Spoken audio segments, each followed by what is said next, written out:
రాసిన పత్రిక 7వ అధ్యాయం. ప్రియులారా, మనకు ఈ వాగ్దానములు ఉన్నవి గనక దేవుని భయముతో పరిశుద్ధతను సంపూర్తి చేసుకొనుచు శరీరమునకును ఆత్మకును కలిగిన సమస్త కల్మషము నుండి మనలను పవిత్రులనుగా చేసుకొందము. మమ్మును మీ హృదయములలో చేర్చుకొనుడి. మేమెవరికి అన్యాయము చేయలేదు, ఎవరిని చెరుపలేదు, ఎవరిని మోసము చేయలేదు. మీకు శిక్షావిధి కలుగవలనని నేను ఇలాగూ చెప్పలేదు. చనిపోయిన గాని జీవించిన గాని మీరును మేమును కూడా ఉండవలననియు మీరు మా హృదయములలో ఉన్నారనియు నేను లోగడ చెప్పితిని కదా. మీ ఎడల నేను బహుధైర్యముగా మాట్లాడుచున్నాను. మిమ్మను గూర్చి నాకు చాలా అతిశయము కలదు. ఆదరణతో నిండుకొని ఉన్నాను. మా శ్రమ ఎంతటికి మించిన అత్యధికమైన ఆనందముతో ఉప్పొంగుచున్నాను.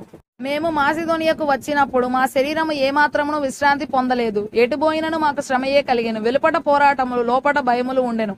అయినను దీనులను ఆదరించు దేవుడు తీతు రాక వలన మమ్మను ఆదరించెను.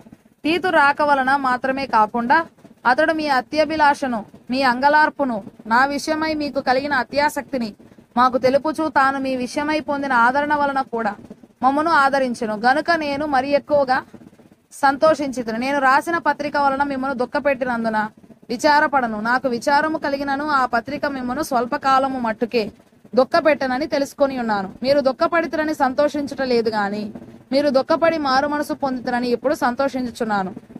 ఏలయనగా ఏ విషయంలోనైనను మా వలన మీరు నష్టము పొందకుండుటకై దైవ చిత్తానుసారముగా దుఃఖపడితిరి.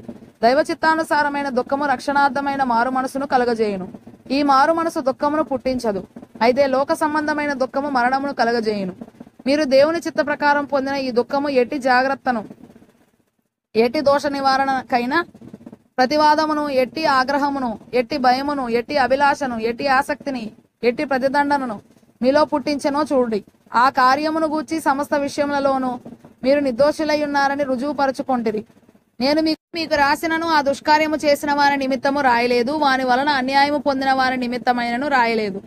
మా ఎడల మీకున్న ఆసక్తి దేవుని ఎదుట మీ మధ్య బాహాటమగుటకే రాసితిని. ఇందుచేత మేము ఆదరింపబడితిమి. అంతేకాదు, మాకు ఈ ఆదరణ కలిగినప్పుడు తీతు యొక్క ఆత్మ మీ అందరి వలన విశ్రాంతి పొందినందున అతని సంతోషమును చూచి మరి ఎక్కువగా మేము సంతోషించితిమి. ఏలయనగా నేను అతని ఎదుట మీ విషయమై ఏ అతిశయపు మాటలు చెప్పినను నేను సిగ్గుపరచబడలేదు. మేమేలాగూ అన్నిటినీ మీతో నిజముగా చెప్పితేమో అలాగే మేము తీతు ఎదుట మీ విషయమై చెప్పిన అతిశయపు మాటలు నిజమని కనబడెను. మరియు మీరు భయముతోనూ వణుకుతోనూ తను చేర్చుకుంటారని అతడు మీ అందరి విధేయతను జ్ఞాపకము చేసుకొని చుండగా అతని అంతఃకరణము మరి ఎక్కువగా మీ ఎడల ఉన్నది.